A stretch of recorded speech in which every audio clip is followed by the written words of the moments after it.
What's happening, guys? Sam Adams here, and welcome to a brand new episode of Caffeinate today for May the 7th of 2019. My name is Samuel Adams, and welcome to today's show. Of course, for those that are brand new to the program, this is a daily gaming news podcast in which I bring you the hottest gaming news from around the industry so you guys can stay up to date on what is happening in the industry we all love. And today, we are going to start off by talking about the Riot Games walkout that happened yesterday and are continuing into today at a different location. But big news for those that have been following along with what's happening behind the scenes at Riot Games, because I can assure you that nothing good is happening, at least when it comes to the HR department, etc. So we'll be talking about that as our headliner. On top of that, we will be talking about NetherRealms Studios, the people behind Mortal Kombat, because some accusations have come out over the course of the past few weeks. Some stories have been shared via social media, and of course, now they are investigating crunch and toxicity allegations in the wake of that. On top of that, Borderlands 3 Gearbox boss calls original Claptrap voice actor bitter and disgruntled amid a new dispute that cropped up on Twitter. A lot of that's been happening with Randy Pitchford. Very drama-esque today on today's show. Moving on to gaming news, Assassin's Creed Ragnarok leaks. Now, this has not been confirmed, and I haven't seen too many people reporting on it, but I did want to at least point that out because it was on Reset Era, so it's probably something that's, you know, of people's... It's the new Assassin's Creed game, and I want to talk about it. There is a brand new State of Play coming for PlayStation fans. It won't have PlayStation 5 news, but it will have a game reveal and a lot about the new Medieval remake. The original Devil May Cry is coming to Nintendo Switch, and an update has come for the UBISOFT story that we talked about yesterday because an official reveal is going to be coming shortly for a brand new Ghost Recon game, which is very exciting because I still hold out my faith that it's going to be Future Soldier 2 or a new Future Soldier game, which is what I would love to see. But with that being said, that is our lineup for the day. Again, this show is hosted 5 days a week, Monday through Friday at 7 a.m. Eastern Time. If you did want to check out the show live on twitch.tv/TheSamuelAdams. If you don't, you can always watch it on youtube.com/SamuelAdamsMedia, as well as podcast services around the world, including Spotify, which is where I get all of my podcasts, on top of stuff like Anger.fm, which is absolutely fantastic. To make it very clear, not Anger.fm. It's not just a platform for angry people. It's Anchor, like I'm dropping a, you know what I'm talking about. Anyways, without further ado, let's go ahead and dive into today's top stories. Over 100 Riot Games employees walked out to end forced arbitration. League of Legends developers walk out to protest the company's use of forced arbitration to settle sexual harassment lawsuits. So, a content warning. Discussion of sexual misconduct in the workplace is included within this story. Employees of Riot Games, the company behind League of Legends, walked out yesterday, to protest the company's use of forced arbitration to handle lawsuits regarding a high-profile sexual assault scandal. This is an action we intended specifically to target forced arbitration. Jocelyn Monahan, a social listening strategist at Riot Games and one of the organizers of the walkout, told Vice, "We are asking forced arbitration be ended for all past, current, and future Riot employees, including contractors, and also in current litigation. I am terrified to stand in front of you and demand change, but I will not apologize for the trembling of my hands or the wavering of my voice, because I will not stand complicit in the face of injustice," Ronnie Blackburn, an insights researcher at Riot, said in a speech to her fellow employees. "Whether you are here to show your support, express your dissent, or simply discuss so that you can better understand the situation, this is a hard and scary thing to be a part of, so thank you. Thank you all for your courage here today." Vice first reported on the planned walkout on April the 29th, and on May the 3rd, Riot released a public statement that said the existing lawsuits would still go through arbitration, but that in the future, employees could opt out of forced arbitration for sexual harassment and assault claims. "As soon as current litigation is resolved, we will give all new Rioters the choice to opt out of mandatory arbitration for individual sexual harassment and sexual assault claims," Riot said in a statement published on its website. "At that time, we will also commit to have a firm answer around expanding the scope and extending this opt-out to all Rioters," but Riot employees still walked out today. We are asking Riot to fully end forced arbitration for past, current, and future rioters, including contractors, and to withdraw its use in active litigation, the organizers behind the walkout told Vice in an email. We stand with the current plaintiffs whose alleged abusers remain in leadership positions at Riot. Victims of harassment and discrimination should have the right to choose how to confront their abusers, whether that's with private arbitration or in a court of law. Trouble has been brewing at the successful video game studio for almost a year. In August 2018, Kotaku published a report on Riot Games' culture of sexism. At the center of the controversy was COO Scott Gelb, who Kotaku reported ball-tapped, farted on, or humped employees. That's a direct quote. I didn't just say that. Riot Games suspended Gelb for 2 months without pay, but to date, he is still an employee. In the aftermath, 5 current and former employees filed lawsuits against Riot Games. According to Kotaku, Riot Games filed a motion to force 2 of the lawsuits into arbitration. When Riot Games hires an employee, the employee signs away their right to sue the company.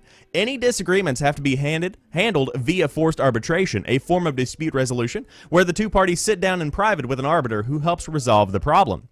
In the statement published on its website, Riot said it knew its solution wouldn't satisfy all its employees. We understand and respect rioters who choose to protest this decision on Monday and admire their conviction and willingness to stand up for their beliefs, it said. Then it argued its reason for using forced arbitration and provided a timeline for changes to company policy.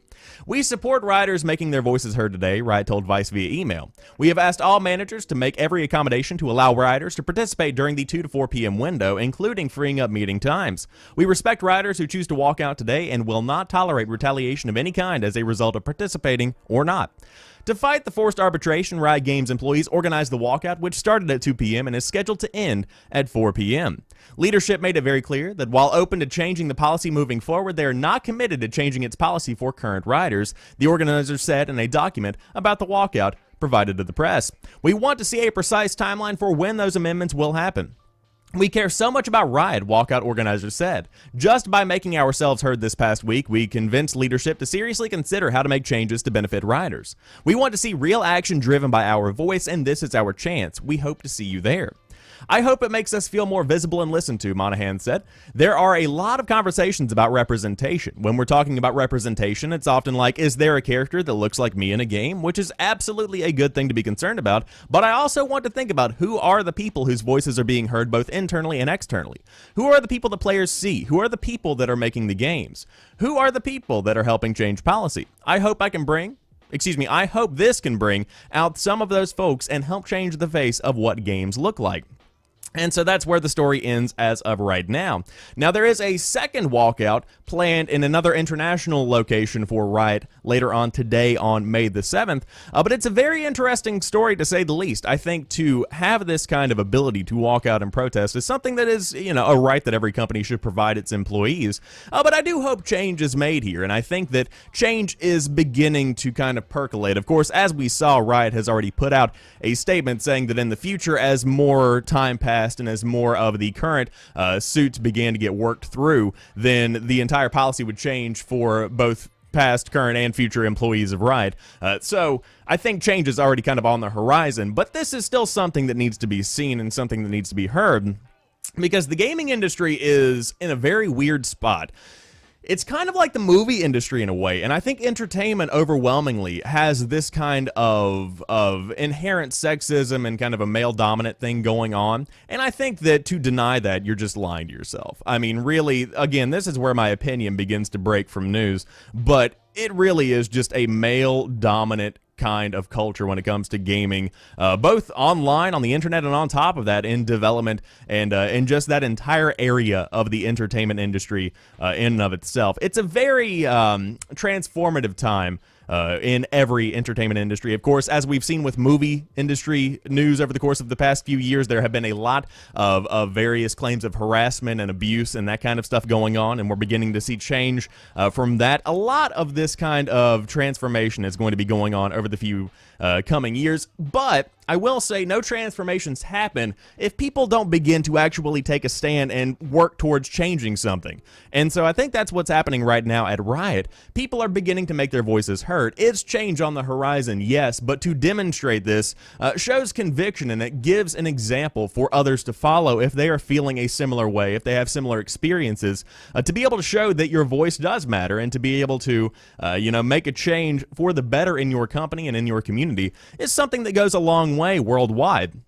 And I've seen many people on Twitter saying that this is inspiring to them. This is something that needs to be done. And so I suppose we will see where this continues to go. And of course, right now, a couple of suits in the mix. But right now, still an evolving story, but one that is very important to cover. And of course, was all over the news yesterday via the Twitter feeds. But now let's talk about something that isn't sexual harassment, but rather crunch and toxicity, because NetherRealm Studios is investigating crunch and toxicity allegations. The developer behind Mortal Kombat has assured it is investigating its internal work practices and attitudes following several reports of extensive crunch at the studio. Over the last week or so, multiple sites have reported on employees suffering from the amount of overtime in place at NetherRealm Studios, with former contractors revealing it has been like this for years. In GamesIndustry.biz's own article, current employees at the developer spoke of 100-hour weeks and a self-sustaining crunch cycle that burns through new talent, as well as toxic bro-centric work environment that is unwelcoming to women.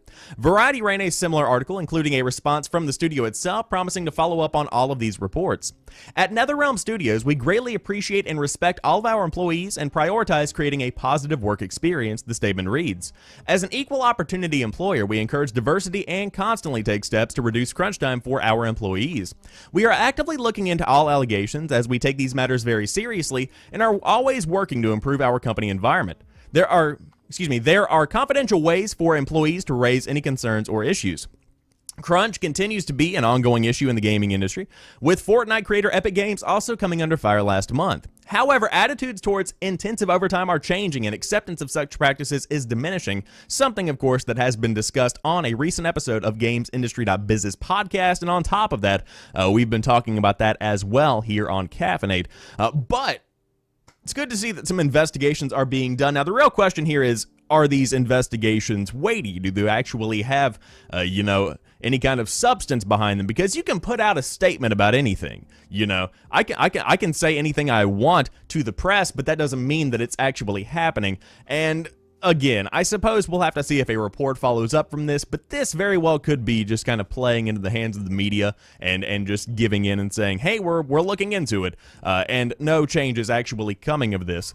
I hope that's not the case, but you always have to wonder how many of these things are being put on for the show of the media and how many of these voices will be silenced. And I believe that I saw on Twitter, and again, I can't confirm this because I don't have it pulled up right now, but I believe the only response from NetherRealm has been to remind employees of the social media policy. That's either Riot or NetherRealm, and I apologize in advance, but you can give that a quick Google search on Twitter if you will. But again, does that sound like something that's going to be helping the situation? I'm not going to delve too far into, speculation. But with that being said, it is good to see all of these companies are beginning to take notice and acknowledge publicly that there may, in fact, be a problem that should be addressed, and I think that's what we're beginning to see here. So, again, to those that are impacted by all of these, I hope that the future holds an incredible amount of change that shifts the face of the gaming industry, because it very well is in the midst of shifting, and I think towards a better way overall. However, let's talk about Randy Pitchford and Borderlands 3, because the Gearbox boss has called the original Claptrap voice actor bitter and disgruntled amid a new dispute. And so, of course, there has been an update, but let's dive into the original story. Borderlands 3 can't seem to resist being caught up within yet another controversy. Gearbox boss Randy Pitchford has called out Claptrap voice actor David Eddings, who voiced the Borderlands franchise's mainstay robotic mascot every game leading up to Borderlands 3, for being bitter and disgruntled amongst the news that he won't be returning in the upcoming title. This drama comes on the heels of Pitchford's heated criticisms of Game Informer's coverage of Borderlands 3's implementation of microtransactions. More on that in just a moment. This all started when Eddings himself confirmed on Twitter that he won't reprise his role as Claptrap in Borderlands 3 after the game's big reveal event last week. Eddings said it came down to a matter of payment. Eddings voiced Claptrap, a wisecracking, sarcastic robot in all of the previous Borderlands games, when he was an employee of Gearbox. He reportedly did not receive a fee beyond his normal salary to do this when he was working at the studio. Gearbox says this kind of arrangement is normal. Eddings was a decade-plus executive veteran at Gearbox before he left in 2017 to take a job at Rooster Teeth. In his tweet about Borderlands 3, Eddings said he insisted that he be paid, unlike in previous games where he reportedly recorded lines for no extra remuneration. For the first time, I insisted on getting paid for my performance, and all of a sudden they couldn't afford me, Eddings said. He added, now I'm not telling them how to run their business, but maybe next time you should put the $12 million payment from 2K in the Gearbox bank account instead. Just saying. Wow, that line is presumably in reference to the $12 million that Pitchford is alleged in a lawsuit to have received as a secret bonus that went to himself instead of the studio. For its part, Gearbox said this claim has no basis in reality or law. Regarding the Claptrap controversy, Pitchford himself commented on Twitter. He said Eddings is bitter and disgruntled about his departure from Gearbox, and Pitchford said Eddings was terminated but did not discuss the specifics around his departure. Pitchford added that Gearbox offered Eddings twice the standard union voice actor rate in return for Borderlands 3, but he refused. I don't want him to do it unless he wants to do it, as motivation affects performance, Pitchford said. Gearbox released a statement regarding the Borderlands 3 Claptrap situation that attempts to clarify the facts. The company clarified that it offers its salaried employees the opportunity to do voice work in its games, but this never is mandatory and is not a responsibility for their job requirements. In this particular case, now that Eddings was no longer an employee, we offered him an industry standard rate, but were not able to reach an agreement, Gearbox said to IGN. Stepping in for Eddings as Claptrap in Borderlands 3 is Jim Ferranda. Gearbox said this is a confident and happy choice with Ferranda, who previously voiced Mighty Mask in the Dragon Ball Z Kai anime series. And so for what it's worth, Eddings appears to be directing his misgivings solely at Pitchford. He says Gearbox is full of amazingly talented game developers, adding that it's unfair to blame the developers for the actions of one person. It's not just Eddings who won't return for Borderlands 3. Of course, we've seen Troy Baker not returning for Reese, one of the characters from Tales from the Borderlands, but of course, the story does go on a good bit, and of course, this is just the latest controversy surrounding Borderlands 3. After confirming that the game will feature microtransactions, Pitchford called out Game Informer for which he deemed as a shitty clickbait headline regarding the game's microtransactions, going on to question why the publication would F him on this. Ouch. Game Informer has stood by its original reporting, and Pitchford faced backlash for his comments. And of course, the game itself is out on September the 13th, if you want to get in the midst of all of this drama. But I digress. Borderlands 3 is still going to be a phenomenal game in and of itself, but a lot going on behind the scenes with this one, specifically with Randy Pitchford, and normally there's somebody to believe. However, I, in this case, want to kind of remind everybody that there's a bit of truth behind everything, you know? Even something that has a good bit of fabrication and a good layer of bullshit on top of it tends to have at least some iota of truth in it, and I think every party here is seeing this from a different perspective. Again, if Eddings was in fact offered the pretty much standard voice actor rate, in fact more than the standard voice actor rate, then maybe he was just unhappy with the amount of money that he was getting in comparison to what he was getting when he was still, you know, a big executive over there, and they chose to go ahead and forego using him as the voice actor. That could be what happened here. Again, he could have... There are so many different alternative, you know, realities with this one. However, again, I do want to highlight that Claptrap is a pretty major part of Borderlands. I think that that is something that's worth mentioning here. Although not a main character, Claptrap is kind of used like a fine seasoning throughout the entire experience of Borderlands. And so I think that the weight that that voice actor carries may have driven him to want more compensation for his work, which many would argue he very well deserved. Again, there are so many different ways you can approach this one. But without a doubt, interesting to see how Pitchford has handled controversies on Twitter lately. Again, calling out Game Informer directly for the microtransaction issue, which I will agree with Pitchford was probably a very clickbaity title, because it literally talked about microtransactions being in Borderlands 3 whenever he had literally been on stage. Randy Pitchford had been on stage just moments before, explaining that the only microtransactions were basically the same as those in Borderlands 2. Not too much changing with that. It was a pretty shitty headline, Game Informer, but regardless of how you approach that situation, there is a level of professionalism that I think is expected when you're talking about somebody who is a pretty high up, you know, individual in a company. And Randy Pitchford, of course, is a high up individual over there at Gearbox. So maybe take a step back and not use Twitter in quite such a laid back kind of way, maybe a good approach. Again, some people just like to kind of give a slew of thoughts, and those people end up president. But I digress. If you did want to read more about this, again, every article is linked down below, but a lot of drama going on today's episode. So, with all of it being covered and with all of that simmering, let's escape with some video games, because Assassin's Creed Ragnarok has leaked cross-gen AC with Vikings. Ooh. Rumor has it that Assassin's Creed codenamed Kingdom will release in 2020, launching with a cross-gen title for current-gen hardware and their next-gen counterparts. A new leak has revealed the actual name for the title, Assassin's Creed Ragnarok, centering the game around Vikings and kingdoms, which span from Great Britain to Norway, Sweden, Denmark, and Finland, with each kingdom being split into separate settlements and holds.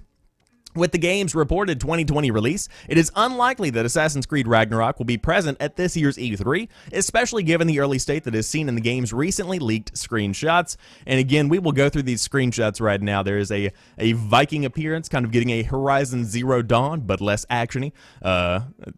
These are going to be hilarious descriptions. We have a spiky shield, and you see the classic Assassin's Creed wall climbing mechanic in action there.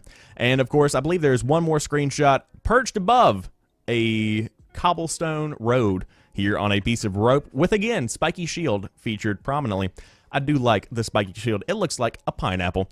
But, of course, settlements within the game will allegedly feature a level of customization and an in-game economy, with large-scale conquest battles returning to the series after their debut in the fantastic and phenomenal, I added that part, Assassin's Creed Odyssey. The legendary weapon Mjolnir, of course, Thor's hammer, is also said to be present within the game as an artifact, like Odyssey's Spear of Leonidas. Co-op is also said to be present within Assassin's Creed Ragnarok, allowing friends to play together in most side quests and during exploration. Many other mechanics from Odyssey, such as naval battles, eagle vision, and the series' RPG mechanics, will also be present within the game. Ubisoft Montreal are reportedly leading the cross-gen project. The protagonist of the new game is rumored to be the legendary Ragnar Lodbrok, who helps to create the Great Heathen Army, a coalition of warriors from Denmark, Norway, and Sweden who invaded and controlled a large section of Great Britain in the 9th century. While the screenshots that are provided with this leaked information give it an air of legitimacy, it is worth noting that this information originates from 4chan, which means that this info should be taken with an extra helping of salt. You might need a little bit of high blood pressure medication because, again, this is all non-confirmed at all, total hypotheses, just a couple of screenshots here and there. However, like all leaked information, there is a good chance this information is false. Even so, a Viking addition to the Assassin's Creed series is undoubtedly an interesting prospect. And of course, you can check out more images over here on Imgur if you did want to see them. We've got just a couple of more. But to be fair, this does look like an Assassin's Creed game. I mean, if we're being completely and totally honest here, it certainly very well could be something that is legitimate. Now, I will also say that there have been game leaks on 4chan before. It's notorious for this kind of thing. And in fact, games have come out before that nobody believed. You know, that there are these leaks and stuff that everybody's like, there's no way that's real. And then 2 years later, lo and behold, here it is, you know. And so I think that to be able to approach this, again, with a good bit of speculation, but also with a good bit of hope, could be a pretty good way to see this. So again, looking like 2020 more than likely for this one, but a very cool concept to say the least. Very excited to see where this one goes. Of course, for some reason, everybody has been infatuated with this period of time and with this kind of setting over the past few years. Of course, we saw God of War take a similar approach, and I believe that's kind of where everybody's mind is right now. When it comes to this kind of Norse, Nordway kind of Viking approach, very exciting stuff, though, because I am a big fan of it. Also started watching Thor last night, so my mind is all about this right now. But I suppose we will see when this comes out. Of course, when any kind of legitimate announcement comes out, there may be a release date tied to that. But I'll tell you when you're not going to be getting one. During the next State of Play, which has been dated. It will not have PS5 news, but it will have a new game reveal. Another one, in the words of DJ Khaled. Sony has announced that its next State of Play event will happen on May the 9th at 3 p.m. Pacific Time, 6 p.m. Eastern Time, and the show will last around 10 minutes and feature a new look at the PS4 Medieval remake as well as a brand new title. In a post on the PlayStation blog, social media director Sid Schumann also said that Sony will have other updates and announcements from upcoming PS4 games. For those wondering whether there will be any more details about the PS5, he said, "Don't expect any updates relating to our next-gen plans. This time, sorry." State of Play will be streamed on Twitch, YouTube, Twitter, and Facebook. Of course, GameSpot will also carry the stream if you did want to check out their reporting. PlayStation's State of Play is very much modeled on the Nintendo Direct format, though they have generally been much shorter thus far. The first one happened in March and revealed that Iron Man PSVR game is in the works. And of course, you also got a look at a number of upcoming PS4 titles, and they have a full rundown right there. So we will see what this does entail. Again, May the 9th at 6 p.m. Eastern Time. Very exciting stuff, just 2 days away. And again, the State of Play is a relatively new approach to how you want to get your gaming news. Sony is foregoing any kind of physical presence at E3 2019, so to be able to supplement that with these new State of Play presentations is a pretty big deal. I think it's a good way to approach things because there is no reason to host a press conference in today's day and age. I do better reporting on news, sitting at home watching the event itself, than being at an event trying to live tweet and make videos, etc. It just doesn't work. And so for reporters, they have that approach. On top of that, would you rather be sitting next to a sweaty dude that smells like Cheez-Its, or would you rather be in the comfort of your own home where you are the sweaty dude that smells like Cheez-Its? I'll take the latter. So again, if you do want to check out the State of Play, then by all means you can dive into it this Friday? Yes. What's today? Tuesday? Thursday. This Thursday, May the 9th, again at 6 p.m. Eastern Time. I had to think about the day. However, if you have a Nintendo Switch, on the other hand, the original Devil May Cry is coming your way. Fill your dark soul with the light on the go. Capcom is bringing the original Devil May Cry to Nintendo Switch this summer, according to a tweet from the official Devil May Cry account. Pricing and release date were not announced. Unlike the Devil May Cry HD Collection released on console and PC last year, this appears to be a standalone title. Reaction to that decision has been mixed. Some DMC fans are happy to avoid the much maligned Devil May Cry 2, but given the first 3 games are available as a moderately priced bundle elsewhere, fans are also perplexed by the decision to release just one game from the series on Switch. But Capcom, like many other publishers, has been on a Switch port tear recently. The company has already released Switch versions of Onimusha Warlords, Okami, and Dragon's Dogma: Dark Arisen, with ports of Resident Evil 0, and Resident Evil 4 due later this month. There is additional speculation that the Devil May Cry series debut on Switch could mean something else, a possible future for Dante in Super Smash Bros. Ultimate. While there is no indication from Nintendo that Dante is bound to be a guest on Ultimate, a quote from Devil May Cry 5 director Hidetaki Itsuno is being interpreted as opening the door for such a cameo. Devil May Cry 5 has never been on a Nintendo platform, Itsuno told VG247 earlier this year when asked about Dante joining the Ultimate roster. So it seems like the first thing to do would be to get Capcom to put Devil May Cry on a Nintendo platform in some way, shape, or form, whatever that game might be. And so, if you did want to dive in and check out Devil May Cry, the OG, you can do it on the Switch later on this year. Of course, Devil May Cry 5 has been a phenomenal hit for 2019, going above and beyond anything that anybody could have ever anticipated. In fact, I do believe it's the best-selling entry in the franchise to date. And also, I will say that approaching it from an outsider who doesn't necessarily play Devil May Cry, 5 looked really good. You know, I'm still interested in going back and playing 5 at some point. Just right now, I'm very, busy with life and things like that. But it is exciting to see that Devil May Cry is coming to the Switch. Of course, it could be a hint that the character could be coming to Ultimate. We saw something similar in the world of Persona, where you do have a lot of teases surrounding Joker coming to the Switch, and then boom, there he is in Ultimate, and boom, there's a Persona game on the Switch, although not 5, much to the chagrin of a lot of Switch owners, and that's another story in and of itself. But again, if you did want to check out Devil May Cry, which very well could be hinting at the future of Dante on the platform, then by all means, you can dive in later on this summer.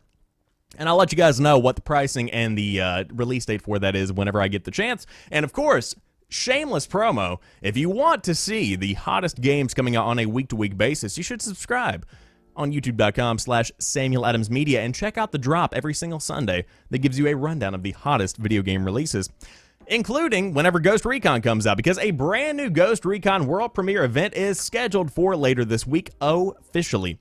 Ubisoft has officially announced that a Ghost Recon world premiere event is coming May the 9th at 11:30 a.m. Pacific time. Revealed through Twitter, the announcement reads, "Calling all ghosts, tune in to the hashtag Ghost Recon world premiere event May 9th at 11:30 a.m. Pacific time."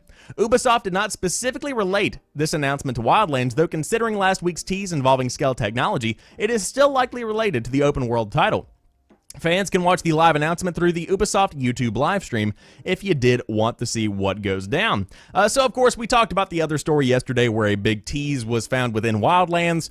And what does the future hold? Again, we don't really know quite yet, but very exciting nonetheless to see this kind of stuff going down. And again, there's a pretty generic-looking Ghost Recon logo going on. But the big question here is, what is it going to be? Again, I want to reiterate what I said at the beginning of the episode. I want Future Soldier so badly, I can't even put it into words. I loved Ghost Recon Future Soldier, and if it were to come back, maybe with less multiplayer focus, maybe with less co-op focus, just a good bit of single-player content, just, like, give it to me, yeah, I am there for it. So, if you do want to see what the future of Ghost Recon holds, again, May the 9th, 11:30 a.m. Pacific Daylight Time, world premiere happening on twitch.tv/GhostRecon, ubisoft.com/Ubisoft, and of course, in the spirit of Jeff Keighley, we have to do the Game Awards world premiere, and then you gotta get the echo in there. Yes. Anyways, if you guys enjoyed today's episode of Caffeinate, be sure to drop me a like down below if you are watching on YouTube. Of course, if you want to join me live on twitch.tv/TheSamuelAdams, the show is hosted 5 days a week, Monday through Friday at 7 a.m. Eastern Time, or you can subscribe to the podcast on a variety of podcast services around the world thanks to the phenomenal Anchor.fm. But until tomorrow, you guys have a fantastic rest of your day. I will talk to you soon, and peace.